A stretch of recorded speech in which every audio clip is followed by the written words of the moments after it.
என் பேர் சாய் கௌரேஷ். நான் second standard படிக்கிறேன். Very good. எந்த ஊர் நீங்க? நான் Avinashi. Very good very good. ஓ, வேற ஏதாவது சொல்லணுமா நீங்க? Okay good. ஓகே வணக்கம். எனது இரண்டாவது மகன் சாய் கௌரீஷ். இவர்தான் இவருக்கு பார்த்தீங்கன்னா பிறந்ததுலேருந்தே வந்து கிட்னியில் ஸ்டோன் உருவாக ஆரம்பிச்சிருச்சு. எங்களுக்கு வந்து 5வது மாதத்துலேருந்து தான் இது தெரியும். ஃபீவர் வந்து பார்த்தீங்கன்னா ரொம்பவுமே யூரின் போகாமல் அடைச்சி ரொம்ப ப்ராப்ளம் ஆயிடுச்சு. அப்போ பார்த்தீங்கன்னா அங்கே லோக்கலில் நாங்கள் அவினாசி லோக்கலில் இருக்கிற ஒரு டாக்டர்கிட்ட போயிருந்தோம். அவர் வந்து பார்த்தீங்கன்னா ஸ்கேன் பண்ண சொல்லியிருந்தாரு.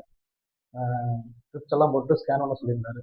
அந்த ஸ்கேன் பண்ணதில் பார்த்தீங்கன்னா இவனுக்கு வந்து மல்டிபிளாக கல் நிறைய இருக்குது கிட்னியில் அப்படின்னு சொல்லி போட்டு இது வந்து நீங்கள் பிஎஸ்ஜியில் பாவின்னு ஒரு டாக்டர்கிட்ட எழுதி கொடுத்துருந்தாரு.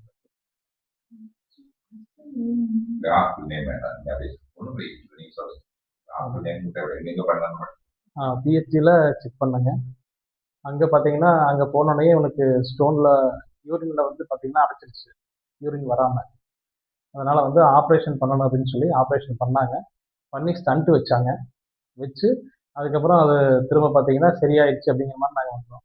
பட் ஆனால் பார்த்தீங்கன்னா திரும்பவும் கொஞ்சம் நாளில் மறுபடியும் அந்த ஸ்டோன் வந்து மறுபடியும் அடைக்க ஆரம்பிச்சிருச்சு. திரும்ப அங்கே பார்த்தீங்கன்னா ஒரு 2 மாதம் என்னமோ அங்கே பார்த்தோம்.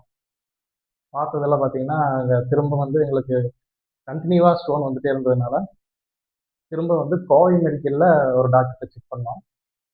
அங்கேயும் பார்த்தீங்கன்னா அவர் நிறைய டெஸ்ட் எல்லாம் எடுத்திருந்தாரு. லாஸ்ட்டாக பார்த்தீங்கன்னா ஜெனட்டிக் ரிப்போர்ட் எடுத்திருந்தாரு. அதில் பார்த்தீங்கன்னா இவனுக்கு பிரைமரி ஆக்சிடரியா அப்படிங்கிற மாதிரி, அதாவது கிட்னியில் இயற்கையாக கல் வர மாதிரி, அதாவது கல்லீரலில் இருந்த ஒரு திரவம் வந்து ஏதோ வந்து கிட்னியில் வரும்போது ஸ்டோனாக மாறிடுது, கால்சியம் ஸ்டோனாக மாறிடுது அப்படிங்கிற மாதிரி அவர்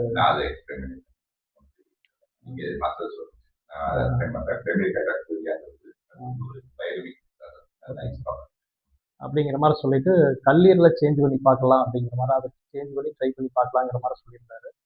அப்புறம் எங்களுக்கு வந்து கல்லீரலை சேஞ்ச் பண்ணுறதுல எங்களுக்கு ஒரு இது, அதனால என்னன்னா இன்னொருத்தர் மூலமாக அட்வைஸ் மூலமாக வேலூரில் சிஎம்சி ஹாஸ்பிட்டலில் செக் பண்ணி பார்க்கலாம், ஏன்னா அங்கே வந்து புதுசாக வர டிசீஸ்க்கெலாம் வந்து கொஞ்சம் செக் பண்ணுவாங்க அப்படிங்கிற மாதிரி சொன்னதுனால அங்கேயும் போய் நாங்கள் செக் பண்ணி பார்த்தோம்.